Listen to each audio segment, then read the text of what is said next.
Hey guys, this is Mike from B-Tech Reviews, and today we finally review the iPhone 12 mini.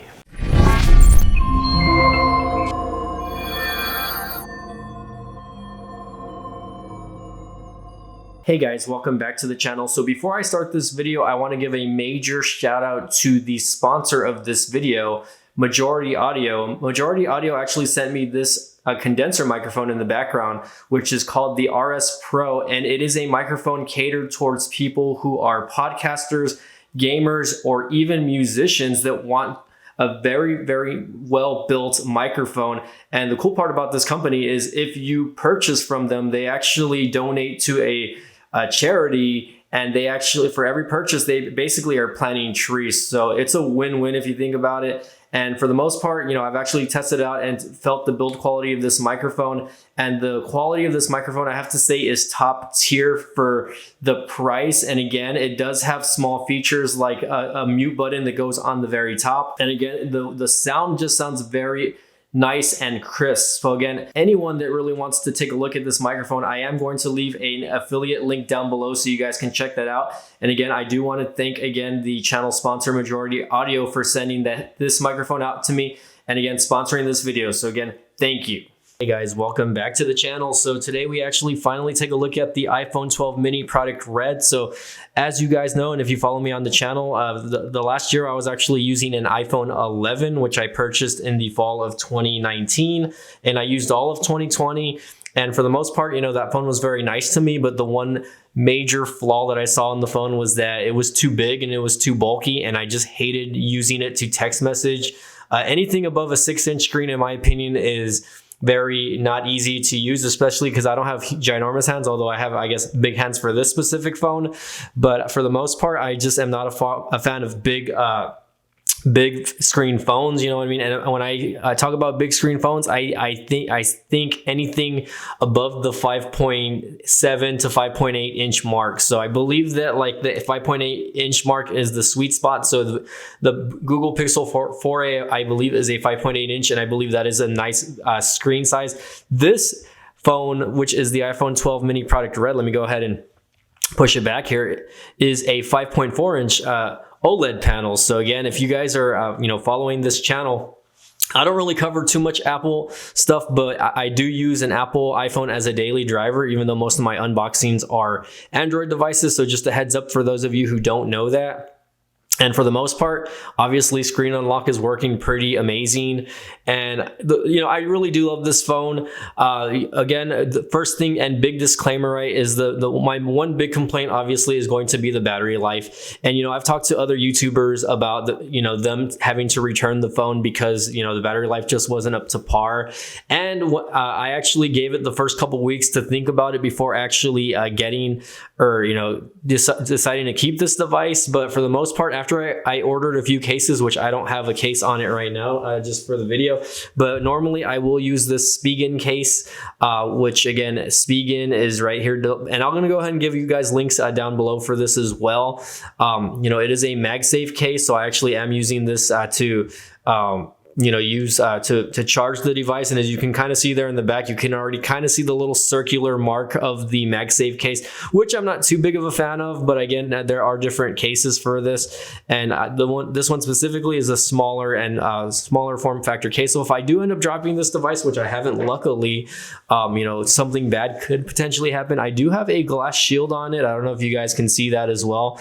But again, I did order a very inexpensive glass shield, which I can link for you guys in the description down below as well, to protect the screen. But going from there, definitely want to talk about usability and daily experiences with this device. So first of all, of course, my major complaint again is the actual battery life. Of course, I've been using this pretty much all day. I haven't had to charge it, but again, right now you can see here that it does have 23% battery life. And again, I am running on T-Mobile's network. So a lot of people say that, again, if you have this connected to the 5G network, which I use this under T-Mobile's network, that might kill the battery for you. So you can actually disable that. So if you go over here, to your cellular settings, just a heads up, if you go to cellular data and options right here under voice and data, you're actually going to see an option for 5G and 5G auto.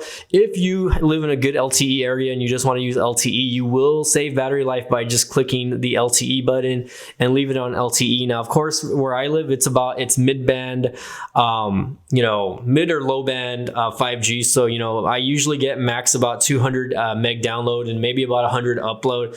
So for me, I don't get it in all the areas. So I leave it on 5G auto just because, but I am fortunate to live at home and see that or use that, especially when I'm at home, because I do get fast speeds at home and I really can't complain. For the most part, the camera. I'll go over the camera really quick. Whoa, not Pokemon Go. Sorry, I accidentally opened up Pokemon Go. So for the most part, again, you see very little improvement on the camera. Although one feature that I really do like, again, is that this thing can actually shoot at 4K at 60 frames a second now.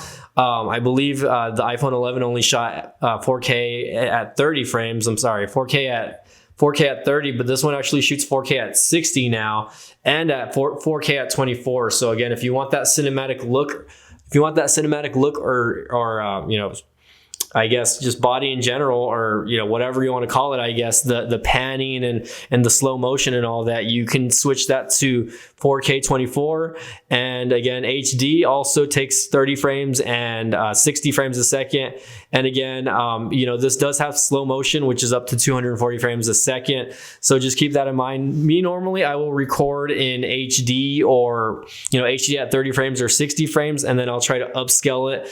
Obviously, the photos are pretty good here, so you guys can see here that it's an iPhone. iPhones take top tier pictures. I'm really not going to complain about that. You can see there, maybe the camera doesn't look as good. It's a little bit washed out in the background due to the lighting, because I do have an LED light on in the background, but it's really not that bad of a picture taker. Obviously, it's good at other things like streaming and whatnot. Portrait mode is amazing, by the way. So again, it's an iPhone. You're going to get top tier camera with it. It's going to be one of the top 3 cameras in the market right now as far as a smartphone goes. And again, this isn't even the Pro version, you know what I mean? So, I don't have that extra ultra wide, slot, but again, I can't, almost dropped it. I can tell you though, that it does have like a little feature now that the iPhone 11 didn't have, where you can kind of like give you more of a wide shot. Take another picture of that, give you more of a wide shot there, so that you can have more space, or just have more background in general. So again, if you guys are looking at that, you can definitely look at that. It's one of my favorite features of the phone, because again, if you want more of a close-up, obviously, and then boom, get that little wide shot. Now, of course, I wish it was a little bit wider than it is, but for the most part, really can't complain. And of course, you are going to have that in regular mode also. So again, if I want that 0.5 shot, and again, if I want to zoom in or whatever, you can do that. And you can do little things like changing the aspect ratio. You can turn a timer on and add filters as well. So that's pretty cool that you can add filters live, you know what I mean? And for the most part, I never really use these, but again, if I want to change the aspect ratio from 4:3 to 16:9 or square, easily able to do that. And of course, you do have live photo and of course auto flash on and off. So again, these are features that were for the most part, they've always been there, but just keep that in mind. Again, portrait mode, I've been using that to take like the photos for Instagram and whatnot. And time lapse, you cannot forget time lapse mode. That's one of my new favorite, well, not a new feature, but it's one of my favorite features to use, because really when you're editing videos, time lapsing is actually very helpful, especially when you're doing things like tutorials. So again, for the most part, again, I really don't have major complaints about this phone other than the battery life, and for the most part, I kind of try to work around it, you know what I mean? For the most part, when I am at work, I am able to, use this device at work, but at the same time, I have the phone in my pocket more than half the time when I'm not, having to look at it or whatever. So, basically, I mean, this device, gets the job done. And of course, it does have fast charging enabled, although of course, it does not come with a charger in the box, you know what I mean? But I believe you can charge this. It has 12-watt charging. And, again, I'll correct myself in the comments below if I'm wrong about that, but it does have fast charging, and I do have fast chargers. Obviously, Obviously, MagSafe, though, there's one big complaint about that. The MagSafe charger I have is not a fast one, but I have heard that the MagSafe charging cannot be fast or something for whatever reason for this specific device. You can only get that like on the Pro devices, I guess. And for the most part, like I really see no reason to buy an iPhone 12 Pro just because, again, and I really kind of hate the fact that I've actually been hearing rumors that, you know, this specific device might get killed out, you know, after this year, you know what I mean? So I mean, my only recommendation to Apple on this is basically just to make the screen just a little bit bigger.